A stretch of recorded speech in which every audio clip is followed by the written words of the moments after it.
Let me fix it. All right. Hello, everyone, and good evening. My name is Davon Reeves. I'm the founder and CEO of Funderr, and welcome to our first ever Funderr Talks. We usually have investor talks, but since we officially have our first funders, we are going to call them Funderr Talks now, where basically it's a conversation with our funders. They're going to talk about their experience, give us all an update, pretty much on a deal, and for you just all get to meet them because you never know, they may have another deal on Vestor. Like, who knows? So they are definitely, and for those who miss out on a deal, our apologies. It's probably going to be, not probably, will be once it closes a historical deal. So, but stay tuned, be on our mailing list so that way you can take advantage of any upcoming deals. So, how I got my start in the industry: front desk agent, hotel owner. Now I'm in the tech space, or the fintech space, and crowdfunding. With Vestor, we launched in 2022. So this year is our second year. So super excited. We're one of the first Black-owned, woman-owned crowdfunding platforms, and really the first one to include uh, first Black-owned, woman-owned for commercial real estate, but really one of the first to include hotels. So just excited. And then we got two wonderful Black girl magic all the way rock stars. Mina, I'm gonna have you go first. If you could just introduce yourself to the world. Oh, you wasn't ready for that? Introduce yourself to the world and let everybody know who you are. Hey world. Hi everyone. I'm Amina James. I feel like I know a lot of you on the call. Um, but just in case I don't, I am the owner of a Quality Inn in Memphis, that closed in December 2022, through me and my husband's company, Duke Ventures, which we launched in 2019. When we launched, we invested in two Black women-led projects, Davon's project in Oklahoma being one of them. And that's how we came to know Davon, and also how I came to know Aquania. And then like I said, in 2022, after our two limited partner investments, we became general partners. And now, after a lot of work, we are counting down to closing on our second hotel as general partners, with three others besides me and my husband, Aquania being one of them, on a Holiday Inn in Lake Charles, which will be conversion to a Wyndham upscale flag. So yeah, just really excited to be here, share what I know. I do not have a background in hospitality prior to 2019, but of course I do now after running my own hotel. But yeah, just happy to be here and share any insights I can. And I'll bump it over to Aquania. Hi, good evening, everyone. I'm Aquania Escarne, and I met Amina and Davon when I invested in my first hotel in 2020. Davon and I met through a mutual virtual friend that I met through Instagram. And then a few months later, I invested in her first hotel deal. So talk about connections and networking. It can happen virtually. I trusted her enough to give her some capital into a deal, and we've been family ever since. I am a limited partner on a couple of hotel deals, including Amina's hotel in Memphis, Tennessee. And I am also a general partner on our hotel deal that's closing any day now in Lake Charles, Louisiana. So I'm super excited because we raised about $1 million on Vestor recently, and a total of almost 2.8 million for our deal. So let's talk about it. Let's talk about Vestor and how it was so helpful in our efforts to raise money, because this is going to be a good conversation. So Davon. Wait a minute, you started it off with that. So you started off with the question. Kwani has her own podcast. I'm surprised. So she may actually be the one leading the conversation because she just always just happens to do it because that's her calling and she's better at it. Listen. So go ahead and start us off. We got to lead with the hook, because I know all y'all want to know, how do you raise money And I will say raising over $1 million is not an easy feat. It requires strategy, skill, and network. One of the things that I would say I loved about the process was having a platform or a website that people could go to, see the deal, and actually understand more about it.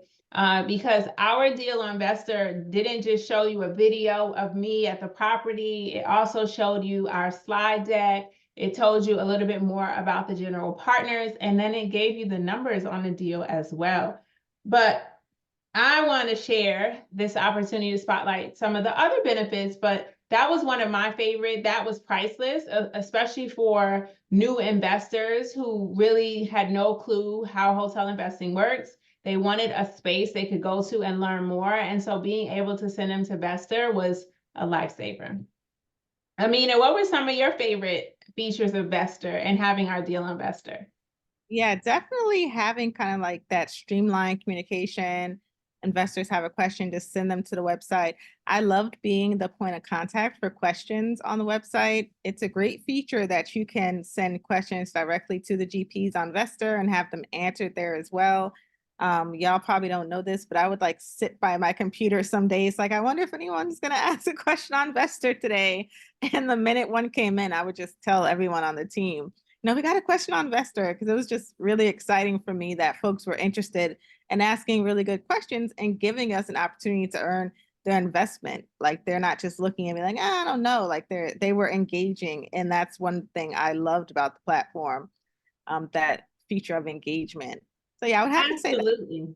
Yeah. Yes, no, I agree. And you know what else I'm curious to know? Because we have some investors in the chat. So did y'all agree with anything we're saying? Drop a 1 in the chat, because I want to know, like, did you guys find the process easy? Because we have some investors who went through Vestor in the chat. So Stacy said 1. Yes, she's found it to be very, very helpful. I love you, Stacy. Appreciate you. I also was able to walk people through using Vestor if they were not tech savvy. I took my time to make sure they understood how to use it so they could facilitate getting their investment into the deal. Mighty Quinn said very helpful and informative. And shout out to Mighty Quinn for being our first investor in the deal. Azalea, whoop, we have so many good people. This is exciting. All right, Amina, what you got? What else? Let me see. So I really want to hear from you, Aquania. This wasn't my first time raising money for a deal. We had to raise almost $1 million for Memphis. So I had some experience with that. This was your first time doing a large scale fundraise. You killed it on Vestor. Actually, now Aquania is no longer Aquania to me or the team. We call her Moneybags. Her nickname now, after raising all the money she raised for this deal. So how do you think Vestor really helped get us to our goal of almost 1 million? Oh man, so definitely made it easier. Vestor facilitated sessions like this, live webinars where we could talk about the deal. I think we did 2 webinars or 3 maybe by the time we were done, and that helped promote and spark the fun and the excitement about the deal. And so that was really helpful. And that was in addition to private webinars that we hosted to educate people about hotel investing. So I think one of the things that people fail to remember is that, like, Vestor is not just a website, but it's also a community, right? A community of future hotel investors and current hotel investors. And so by Devon and Vestor hosting webinars, we were able to have Q&A sessions live where people could talk to us directly. And I really think that helped ease their anxiety about doing an investment that they might have never considered doing, but until it was presented to them. So I definitely think the live webinars were a nice added touch. It got us to meet people we didn't know and get to introduce ourselves. And that really helped us get to our fundraising goal, where we were shooting for $1 million on Vestor. So I definitely think that was super helpful. I also appreciated the Q&A. So even though I'm a GP on the deal, the Q&A was helpful because we could send people back to those questions and they could get the same answers. So we were consistent in our responses and consistent in our delivery and response time. So I think that was really, really helpful. And I think that if you ever want to raise money, that is essential to your success, because you want to make sure that everyone has visibility to the same information. So I love the fact that every question that came in was visible to the public and every answer that we gave was visible as well. Transparency, transparency. One thing I think is so important for people to realize also, and what I love, is how secure of a portal that Vestor is. As you know, Kwani, I did a lot on the backside of bringing in the investments with checking them out in the escrow, making sure things were flowing properly. And I don't know about all the other crowdfunding platforms out there, but I can tell you that Vestor has security on lock when it comes to vetting the funders, the people who put deals on Vestor. Like we had to do a background check and fill out paperwork. We had to make sure that our investment terms and everything were in order, that we had them reviewed by a securities lawyer, and then they were reviewed by North Capital, which is the bank that holds your investments in escrow. And that's really important because you don't want to have your deal on a platform that, one, isn't vetting you, because if they're not vetting you, then what kind of clientele or potential investors are they targeting or bringing to you? And two, where you know that your investors' money will be safe. There's no lollygagging or fooling around with the money. It goes where it's supposed to go. It gets there when it's supposed to get there. And it was just probably the easiest closeout process one of the easiest closeout processes that I've ever seen, once our funding on Vestor was done. So the closeout was very smooth. And it just gives you, having a deal on Vestor just gives you that extra layer of security for you as the general partner and your investors. Absolutely. I totally agree. And I think that's a really good point, Amina, because some people were worried, like, what's going to happen with my money? But there was a tech connection between, if you wanted to do a ACH transfer of your funds, you could link your bank account to the software that protects your bank account's information, but still allows that transfer. Then there was also the option to wire your funds to the escrow account. And then for super snail mail, there was like people who could mail checks, but I don't think anybody mailed a check. I think everybody chose ACH or wire transfer. And then we were able to confirm the receipt of funds on our end. So that was really helpful. Also, I thought it was really cool to be so tech savvy, to be able to fill out the paperwork electronically. I think that was helpful in the long run for file tracking purposes. But we definitely worked some of those kinks out. But I want to highlight what Carolyn said, because Carolyn said, I like the informal approach and layman terminology, and everyone seems to be so welcoming. And Devon and Amina has answered my questions. This is especially important since I don't know anyone and giving up my hard-earned duckies. Yes. So I find this a lot where people are so nervous because you work for that money and now you're giving it to someone else to do an investment and you're just not sure what to expect. But I think, I don't want to, toot my own horn too much, but I think we really were transparent, helpful, and really clear, like for legal purposes and just because that's who we are. But I made myself readily available outside of Vestor if someone needed my help, right? Or occasionally they would contact us if they couldn't, if they had additional questions and knew how to contact us. But Vestor also can respond to certain inquiries. Amina was the point of contact for inquiries. I just don't really think there was any question unanswered. What do Well, you think? yeah, I think it also goes back to my point I made before. Like, you should always do your due diligence, but with Vestor, it's a trustworthy platform. So you're not going to find any nonsense on there. So it's not every platform you go to or every GP you approach that will know what they're talking about. But in order to be on Vestor, you have to know what you're talking about or be willing to take some feedback from Davon and the Vestor team before your pitch materials get put on the Vestor platform. They're very serious about being trustworthy, being accurate, and that's good for you because the more you can kind of mitigate and lessen the questions and kind of the challenges that investors have on the front end, if they do end up investing in your deal, you're going to have a better rapport and a better relationship with them on the back end. So you don't want to be on a platform where, you know, you go there and there's a deal and the GPs don't know what they're talking about. So you can rest assured that like no one, not me, not Moneybags, not Devon or the Vestor team is going to let any of you get on Vestor without being in shape. And that's almost like an unintended, I think, an unintended benefit, because I also learned a lot. And I will toot my own horn. I know a lot about hotel. I spent about 5 years now, like only learning hotel ownership.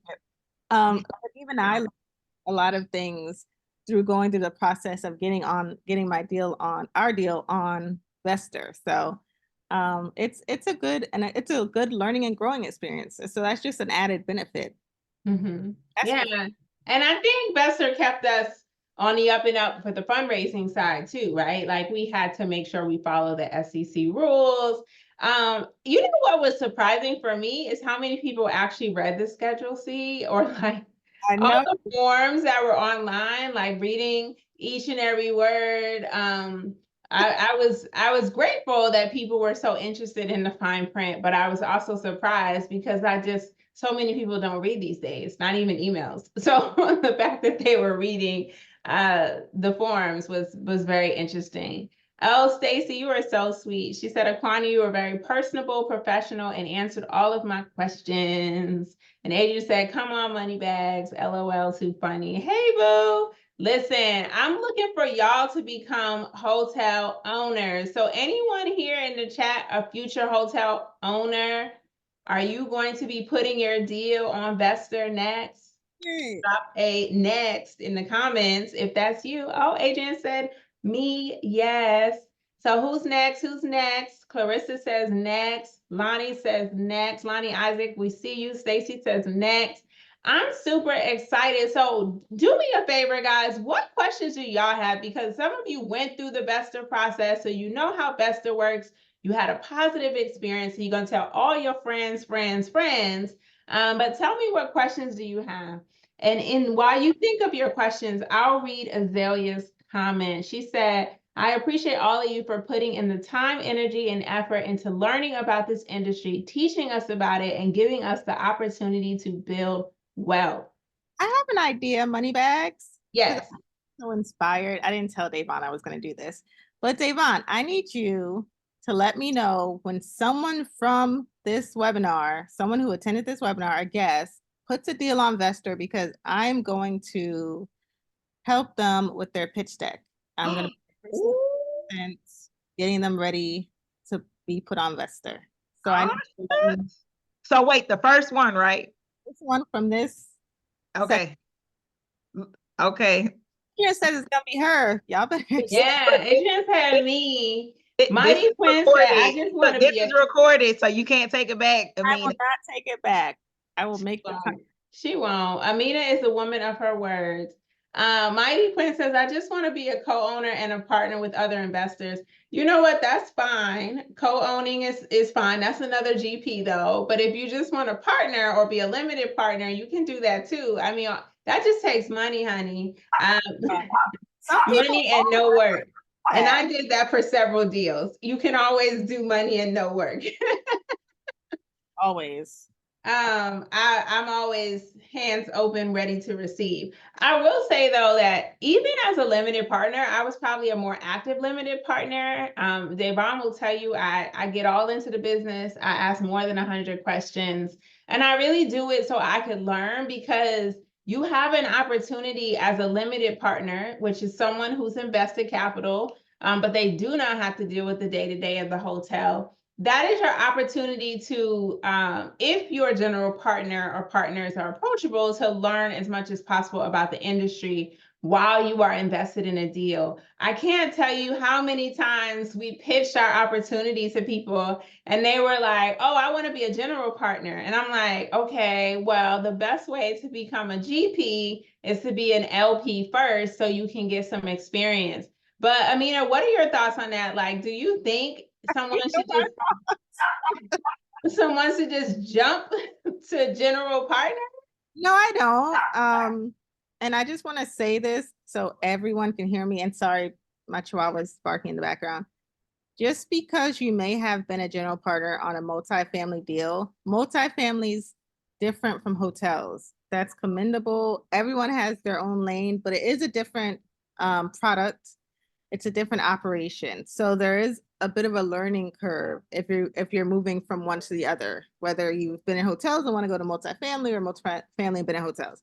So if you come and say, oh, I've been a GP on multifamily, I'm not going to count that as hospitality or hotel GP experience. So I always tell people who have not been a GP or even an LP, limited partner, in a hotel deal, they should go that route first. That's the route that I took by investing in 2 hotels as a limited partner before just kind of jumping into the deep end.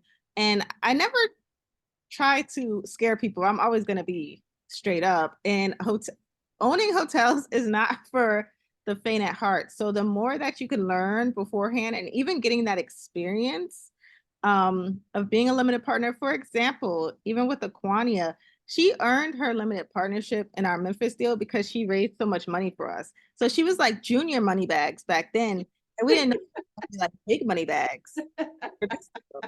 You are hilarious. In that work, she learned the process of fundraising specifically for hotels, and she learned she was good at it. And when it came to BGP her own deal, she showed out. So get in there as an LP, ask questions, see what help your GP wants or needs or will take, and just then bring that experience to your own deal as a general partner. Ooh, Damina, this one's for you. So Azalea says, from your experience, what do people typically do after the completion of an investment like this? Reinvesting, achieve other personal goals? After an investment, Azalea, do you mean like as a limited partner or as a general partner? I think we can answer in general from both. Like, what do you do? So I have to be fully transparent. I haven't sold any of the hotels yet. We are still in the investment phase. But I do have a 5-year plan that, or I've actually, it's more than 5 years. So in 2020, I started planting seeds. That's what I call them. So I started investing in hotels in 2020, and then I tried to do at least one deal, not necessarily just hotels, investing in a business or multifamily syndication. After that, in order for them to kind of all pay out 3 to 5 years later. So I have this like trickle effect that I've set up. And so I do have a plan to reinvest the money so I can avoid a lot of the taxes that may come with this huge payout. But I haven't been able to do that yet because I am still in my growing of the asset phase. But Amina, in your experience or in your plan, what are Yeah. you going to do? I'm still in all my deals. The plan is to reinvest. One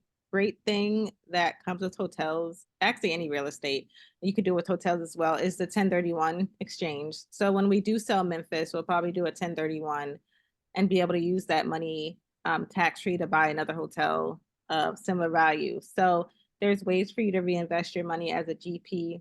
As an LP, I plan to, actually, I was just talking to someone the other day about when we get some of our money um, out from the Lake Charles transaction that will invest as a limited partner in a Marriott property. My mind's always thinking about hotels and what I can invest in, but also knowing that next spring, I'll probably be in the fundraising mode again for a third hotel. So I'm always about reinvesting. And I mean, we all have other personal goals too. I still have a 9 to 5, and I have a very personal goal to leave my 9 to 5 at some point. So yeah, to me, and I maybe it's like this for Aquania too. To me, hotels are one of my means, one of my means of passive income, investment income. Mm-hmm. I would say in the interim, though, I have been able to get some of the dividends back from the deals that I'm invested in, including hotels, but also businesses that I've supported. And I've reinvested that money into deals already. So for example, my apartment syndication pays out every month. I just let the money kind of accumulate. And then a few weeks ago, I saw an opportunity to help a startup or two startups. And I just said, okay, let's put some money into that startup. Let's put some money into this startup and see what happens. And so I've been reinvesting those smaller returns into potential investment opportunities that can be much, much greater than the investment. However, I do kind of balance out my risk, right? So I know my real estate is my more solid investment because it's an asset. It's a physical thing that I can have ownership in. It can be sold. It's an operating business. Most of those things put the real estate in a better position for me. But the startups are 100% risk, right? And that's why I put a much smaller investment into businesses, because you just never know what's going to happen with them. But God, if God is as good as he has always been to me, and they blow up, then my small investment turns out to be to bear much, much fruit. So I think everyone has to have their own, Davon calls it their investment thesis, and what their risk tolerance is, and then invest according to that. So I put more capital into hotels because they are assets that I can look, see, and feel. And then I'll put smaller investments into startups that may or may not make it. So that's a little bit more about me. Oh, you got a follow-up question, Amina? Oh, Can you please elaborate on why you prefer a hotel versus multifamily? I'm also a limited partner in a multifamily syndication, but I'm still learning. I won't.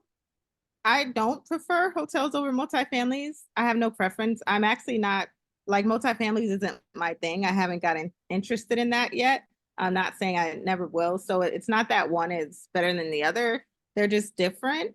And they require two different sets of understanding of like the major performance indicators and so your metrics and what returns look like and hold time and what to tell the investors. So they're just different.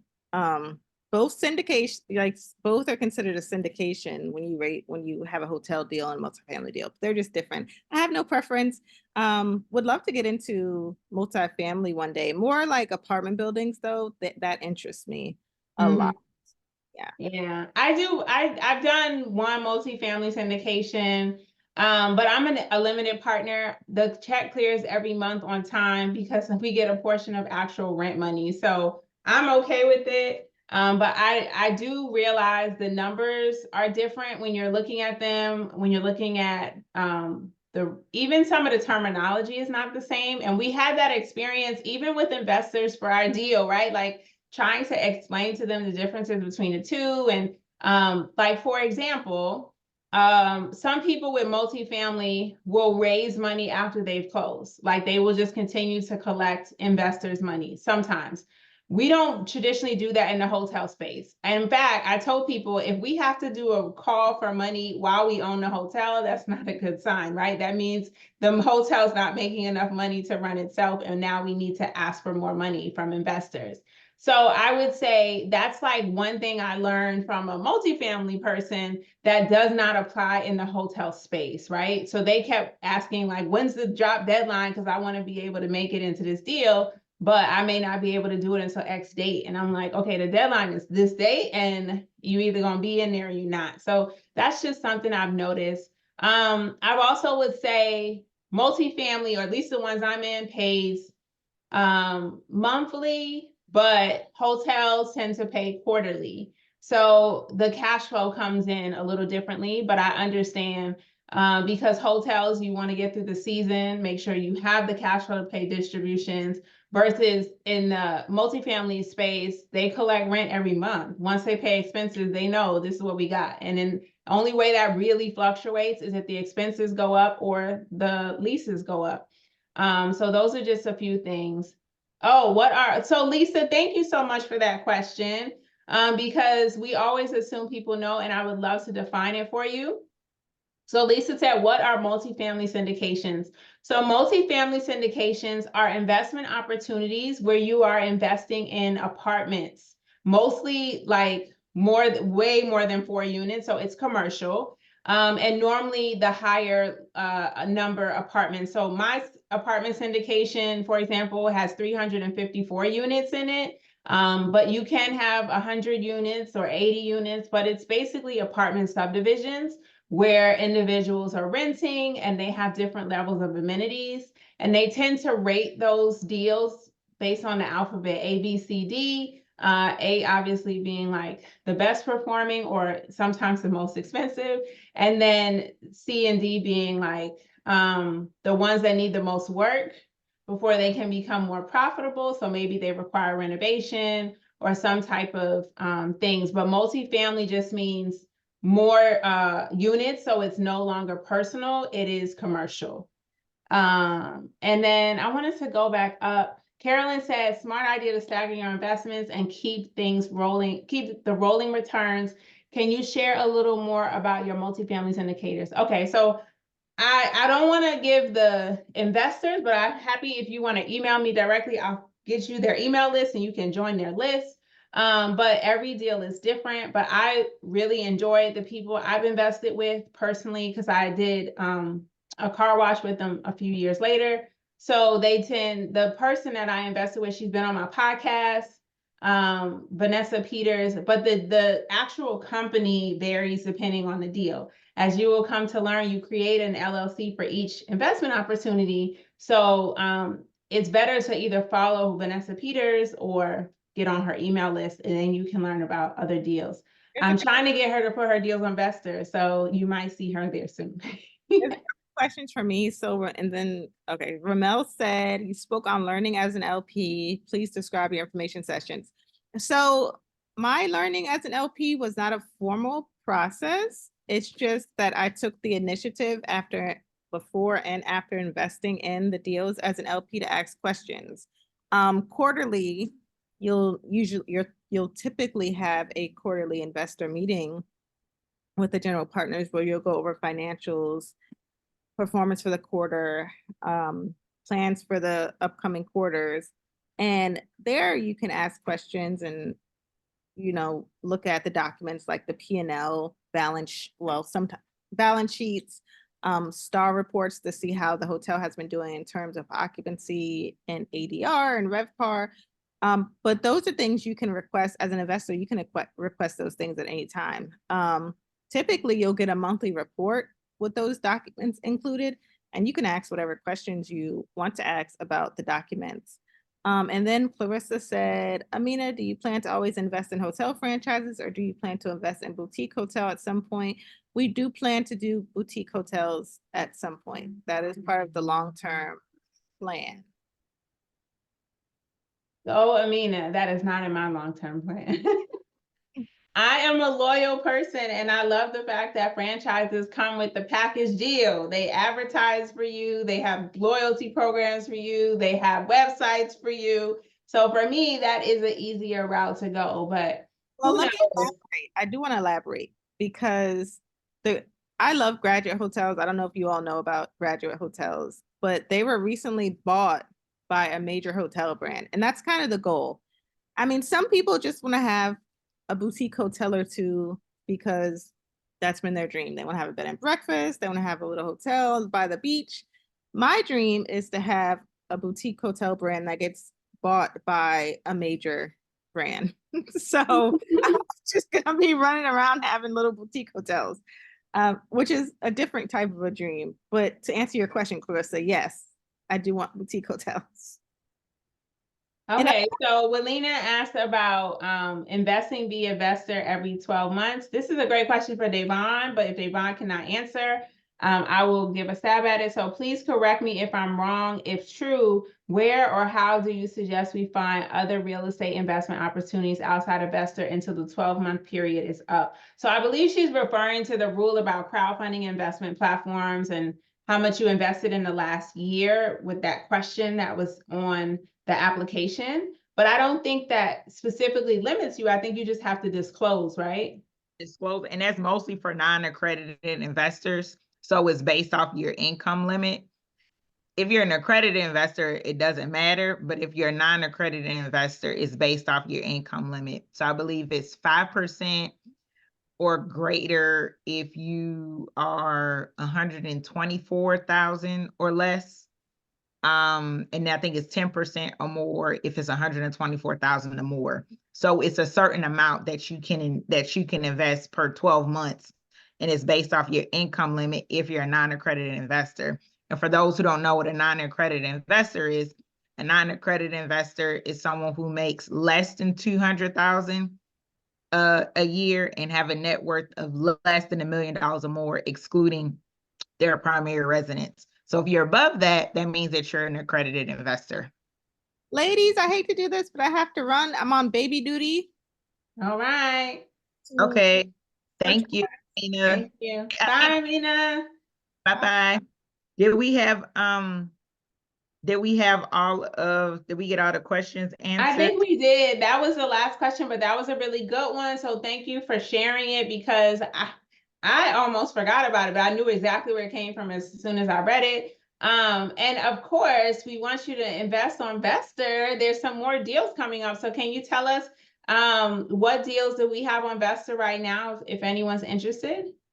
Yes. So be sure that you are on our email list, vestor.com, or excuse me, at Vestor, and then go to vestor.com to see any upcoming deals. We have some hotel deals coming up. We have a retail deal coming up. We have an office deal coming up and a multifamily deal coming up. So please stay tuned on our email list, so that way you can be the first to know about the deals coming up. So stay tuned. But other than that, Relina, we can talk, because I am your financial coach and here to help my clients. So we can talk about additional things that you can be doing. Ramel said, can you raise as a hotel fund on Vestor as opposed to having a specific deal? Oh, does he mean like a fund instead of a hotel? You mean a fund? Yeah. Yep. You can, because the Lion Fund is on there. Lion Capital Fund is on there. And I think we have another fund coming up as well, but I think it's multifamily. So the answer is yes, Ramel. Yes. You just have to specify what's going to be what you're raising the fund for. You just have to specify. So I'm excited. I want to see who's going to be on Vestor next. I'm looking for my next investment. Will the multifamily come from Mike Ely? Yes and no. So there's going to be a couple of deals. The first one is Mike. His is the Lion Capital Fund, which will include multifamily and hotels. And then there's another deal another fund that's going to be multifamily as well. We have some Mike Ely fans, I see. Not bad. I like it. All right. Well, if we are good to go, then let's go. Thank you all so much. Thank you to our first funders for taking the time out of their busy schedule to come back into our Investor Talks, now Funderr Talks, since you are funders. And thank you all so much for tuning in tonight, especially our first investors who invested in our first deal. We appreciate you all so much and being a part of history. So I thank you all so much, and you all have a great night. Good night. Bye. Kwani, how do I get to the follow The Purpose of Money on Instagram and we can talk more. There we go. Thank you. Bye. Bye.